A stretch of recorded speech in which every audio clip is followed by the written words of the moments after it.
Entre écologie et économie, l'extension de l'aéroport de Nice au centre d'une querelle politique. À Nice, la bataille pour ou contre l'extension d'un terminal du 3e aéroport de France a opposé mercredi au tribunal administratif des associations dénonçant un surtourisme néfaste aux partisans du projet les accusant de paranoïa écologique.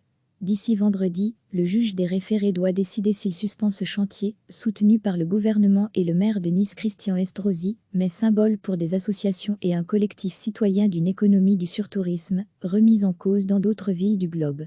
Notre maison est en feu, agrandir l'aéroport, c'est y jeter du carburant, a plaidé Thierry Bitouzé pour ses associations de défense de l'environnement, Capre 06, France Nature Environnement Provence-Alpes-Côte d'Azur, FNE Alpes-Maritimes, et le collectif citoyen 06. Il a cité l'exemple de Bristol en Grande-Bretagne, qui vient juste de décider de ne pas agrandir son aéroport. S'appuyant sur les projections du gestionnaire aéroportuaire niçois, il a calculé que les 8 millions de passagers supplémentaires prévus d'ici 2030 équivalaient au nombre de voyageurs du projet abandonné de Notre-Dame-des-Landes près de Nantes et généraient 22 000 vols supplémentaires. Combien de morts et de malades en plus à cause de ces 8 millions de passagers et de ces 22 000 vols supplémentaires, a-t-il interrogé, au moment où les émissions carbone du transport aérien font débat. Monsieur Bitouzé dénonce l'indigence de l'étude d'impact environnemental. Paranoïa écologique, a rétorqué M. David Jacquemin, avocat du préfet des Alpes-Maritimes, qui a délivré le permis de construire en janvier. Il s'agit d'un ouvrage local aux incidences limitées, a-t-il soutenu, balayant les fantasmes, les chimères et les arguments impalpables des opposants à l'extension.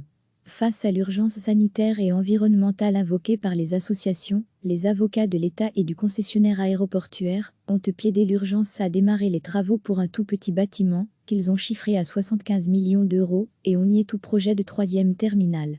On ne peut pas se permettre d'accueillir des gens comme des bestiaux, ou dans des conditions de sécurité insuffisantes, a argumenté de son côté M. Jean-Pierre Boivin, défendant l'aéroport, privatisé en 2016 et diabolisé à tort.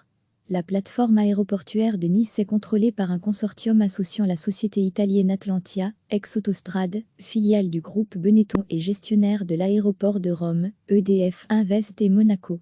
À l'approche des municipales, les adversaires du maire LR sortant Christian Estrosi se sont emparés du dossier, questionnant l'économie touristique de cette ville de la Côte d'Azur et ses répercussions, y compris sur le logement, avec l'essor des meublés de tourisme au détriment des habitants permanents. Se projeter dans un agrandissement de l'aéroport au détriment du climat est une absurdité, a dénoncé le leader écologiste Yannick Jadot en déplacement à Nice, pour soutenir la liste Nice écologique, EELV, COP21, AEI, Génération Écologie, dont le chef de file Jean-Marc Governatori s'est engagé à stopper le projet s'il était élu. Pour la liste socialiste Nice au cœur, 4 millions de passagers supplémentaires à l'aéroport paraît déraisonnable pour des questions de pollution et de desserte terrestre, indique Patrick Allemand, proposant de donner la priorité à la relance du rail. Le Paris-Nice de nuit, c'est l'économie de 3 navettes aériennes et un transport tout à fait acceptable, mais avec un changement de mentalité, dit-il. À gauche des socialistes, la liste de Rassemblement citoyen avec le Parti communiste et la France insoumise dit 3 fois non à l'extension et plaide pour un référendum.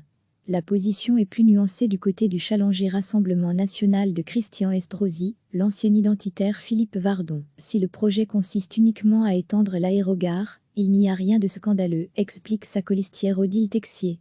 Mais augmenter le trafic aérien et faire peser tout le poids écologique sur Nice, alors qu'un passager sur 3 séjourne dans la ville, cela ne nous semble ni souhaitable ni équitable. Recevez chaque matin l'essentiel de l'actualité. Cliquez sur s'abonner pour recevoir les dernières nouvelles.